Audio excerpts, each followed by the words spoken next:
বন্ধুরা, তোমরা সবাই কেমন আছো? চলো আজকে একটা টিফিনে ভাবলাম খাবার বানাবো, তোমাদের সঙ্গে শেয়ার করি। দেখো, একটু গাজর, আলু, ধনেপাতা, কাঁচা লঙ্কা আর সবচেয়ে সবার প্রিয় এই দেখো মটরশুঁটি নতুন উঠেছে বাজারে, বুঝেছো? ভাবলাম এগুলো দিয়ে একটা টিফিন বানাই, তোমাদের সঙ্গে শেয়ার করি। চলো আগে গাজর এগুলো কেটে নিই। দেখো, গাজরগুলো মিহি করে কেটে নেবো আর এটাকে একটুখানি ভাপ দিয়ে নেব। দেখো, কাঁচা লঙ্কাগুলো আমি কুচি কুচি করে কেটে নিয়েছি, গাজরটাকে কুচি কুচি করে কেটে নিয়েছি। কড়াইশুঁটি এগুলো সব একটু গরম জলে হালকা বয়েল করে নেব।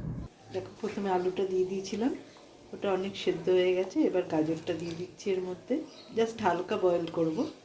কড়াইশুঁটিও দিয়ে দিলাম, অল্প নুন দিয়ে দিলাম, খুব সামান্য।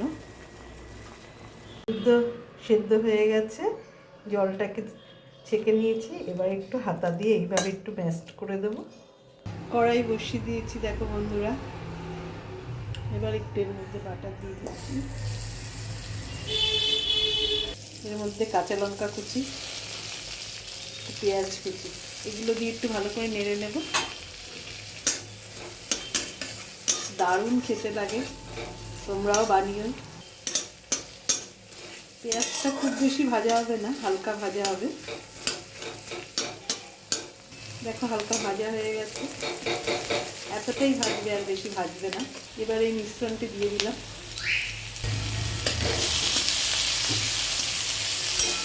বাচ্চা বড় সবাই ভালোবাসবে, এইভাবে একটু করে দেখবে।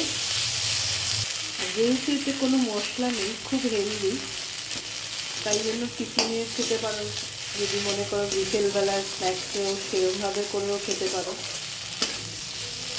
এটা আমি পুরটা বানিয়ে নিচ্ছি। প্রথমে অল্প একটু গোলমরিচ দিচ্ছি, গোলমরিচ দিলে ফ্লেভারটা ভালো লাগে। যারা চাও একটু এর মধ্যে একটু চিনি দিতে পারো, আমি দিচ্ছি না। আর আমি এগুলো একটু নুন দিয়ে সেদ্ধ করেছিলাম, তাই আর নুনটা দিলাম না। এবার ধনেপাতা কুচিটা দিয়ে দিচ্ছি। একদম রেডি আমাদের পুরটা। তাড়াতাড়ি দেখো, 5 মিনিটেই হয়ে গেল, খুব তাড়াতাড়ি হয়। এবার পুরটাকে তুলে নেব। এবার আমরা পাউরুটিগুলো হালকা করে সেঁকে নেব। 2 পিঠে প্লেন আমি শাকবো, আপনারা যদি মনে করেন বাটার মাখিয়েও শাকতে পারেন, ভালো লাগবে, বাচ্চারা পছন্দ করে। আমি বাটার দিচ্ছি না, এমনি প্লেন করছি।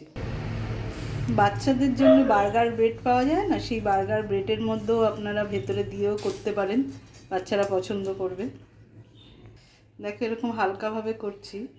পুরটা যেহেতু কড়াইতে নেড়েছিলাম, সেই জন্য কড়াইয়ের মধ্যে যে এক্সট্রা একটা অয়েল ছিল, সেটা একটু পাউরুটির মধ্যে সোক করছে, তো ভালোই লাগবে। খুব বেশি কড়া ভাজবেন না, ভালো লাগবে না। আবার যারা কড়া পছন্দ করেন তারা কড়া করবে। বড়রা খেতে পারে, বাচ্চারা কড়া পাউরুটিটা খেতে পারে না। এইভাবে হালকা করে ভেজে নেব।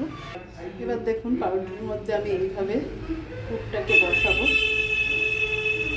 এর মধ্যে আপনারা চাইলে একটু টমেটো সস দিতে পারেন, যারা পছন্দ করে।